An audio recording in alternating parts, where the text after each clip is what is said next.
अमरावती जिल्ह्यातील मार्डी येथील स्वयंघोषित गुरुदास बाबा उर्फ सुनील कावलकर याने मध्य प्रदेशातील एका भक्त महिलेवर 3 महिने अत्याचार करून मोबाईलमध्ये अश्लील चित्रफित बनविली। या प्रकरणी महिलेच्या तक्रारीवरून कुरा पोलिसात गुरुदास बाबावर गुन्हे दाखल करण्यात आले आहेत।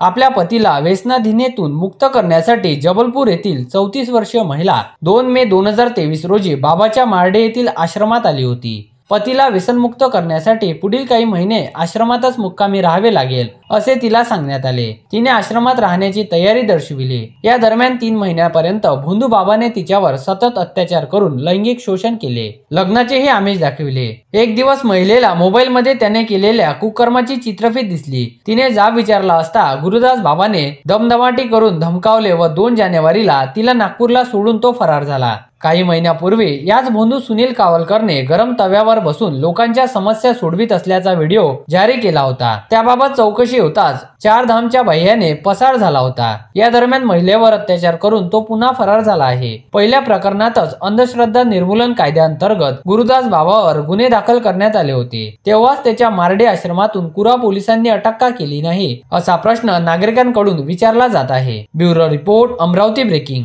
अमरावती रूरल घटक के कुरा पुलिस स्टेशन के अंडर में 25 जनवरी को एक एफआईआर दाखिल किया गया है, जिसमें एक 34 वर्ष की महिला जो है उन्होंने अपने गुरुदास बाबा उर्फ सुनील कावलकर जो 47 इयर्स के हैं, इनके खिलाफ में आरोप किया है बलात्कार का। उसके ऊपर में गुनाह हमने दाखिल किया है। आरोपी जो है वो अभी फरार है, उनको हम ढूंढ रहे हैं, वरना तपास जो है शुरू हो गया है, तपास चालू है। एंड इसके आगे बाकी जो मुद्दे जैसे जैसे हमारे सामने आएंगे उसके ऊपर में हम अपनी तरफ से कार्रवाई करेंगे।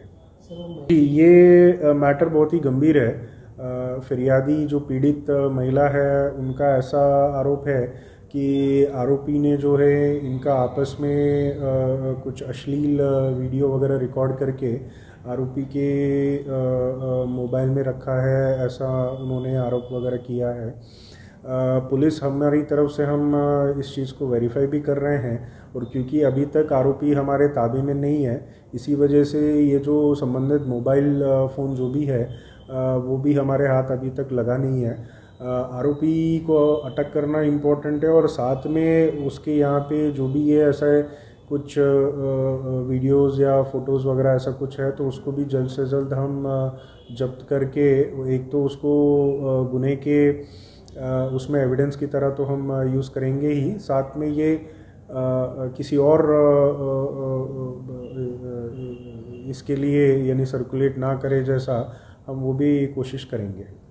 नहीं, यानी ये भी एक गंभीर मुद्दा है, यानी आरोपी को ना अटक करना, this is also very serious matter. तो इस मुद्दे को मैं भी देखूंगा। एंड एक बार ये जो आरोपी है एक बार हमारे ताबे में आ गया तो इनके ऊपर में जो भी प्रीवियस रिकॉर्ड जितना भी रहेगा उसके ऊपर में भी कार्रवाई हो, ऐसा मैं इन्श्योर करूंगा। 6 महिन्या अगोदर मार्डी परिसरातील एका गुरुदास नावाच्या बाबाचा गरम तव्यावर बसण्याचा व्हिडिओ प्रसिद्ध झाला होता। तेव्हा अमरावती अनिशच्या टीमने तिथे जाऊन प्रत्यक्ष पाहणी केली होती।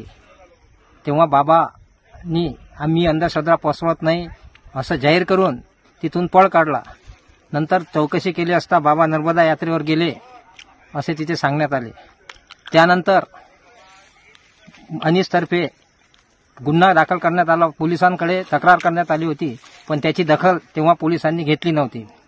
त्यानंतर काही दिवसानंतर 2 महिलांनी बाबांनी दुष्कृत्य केल्याचे आणि फसवल्याची तक्रार अनिशकडे दिली होती। अनिशचा ते क्षेत्र नसल्यामुळे अनिशने त्यांना मार्गदर्शन करून पोलिसांकडे तक्रार करण्याचा सल्ला दिला होता।